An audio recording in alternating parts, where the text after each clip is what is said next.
long story. Nagbakasyon ko ay ma-examine ko tournament. Ginagad ko, kinablos ko mistas tutan. Ay migay sila ni misis ko nga na, mana maupod ka mamistas tas tutan. Ako kilala to.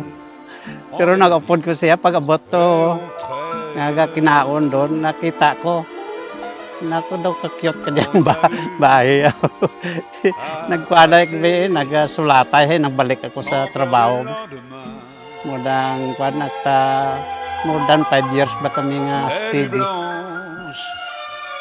Qui se penche sur les petits matins. La belle vie.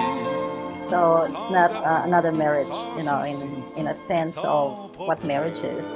But it's nice to be able to just celebrate, the milestones in your life. And I think wedding anniversaries, are very important. Alors pense que je t'aime et quand tu auras compris, réveille-toi, je serai là pour toi. His niece was my classmate at the university, and actually she had been trying to pair me off with her relatives.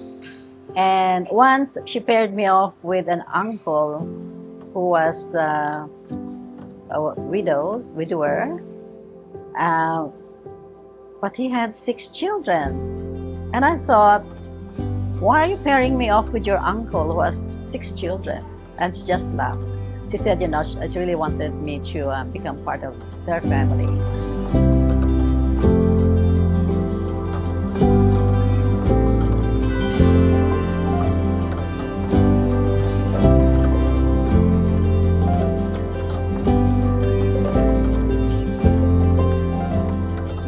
For 40 years, we have learned that love is not about being the same.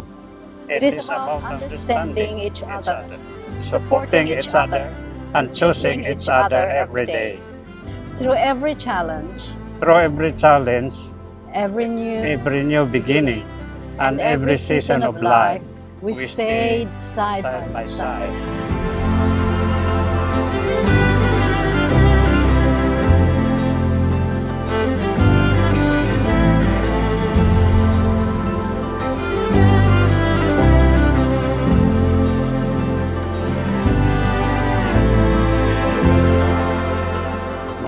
Kinahanglan understanding gid sa isa kag isa para nga magstay ang marriage niyo purlong.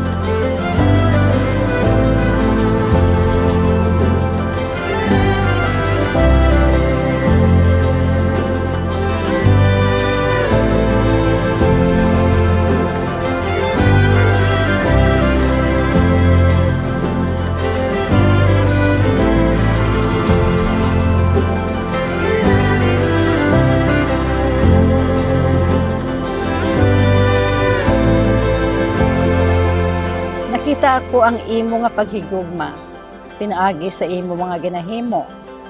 Hindi lang sa mga hambal. Ikaw ang tao nga permi handa magpuling, mag-obra para sa pamilya, kag mag-amlig sa amon. Kaya ikaw permi ang akon kusog kag kalinong. Kag bisan ano pa matabo, ikaw gihapon ang akong best partner in life. I love you, Janito. Happy 40th anniversary.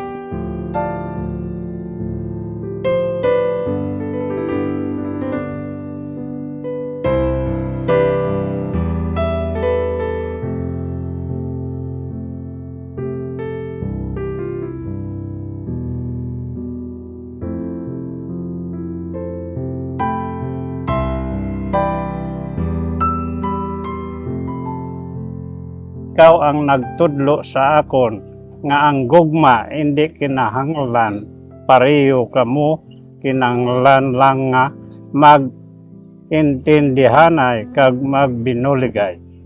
Salamat sa pag-atipan sang aton pamilya sa tanan nga paperwork decision kag sa paghiya sa amon sa madamo nga challenges.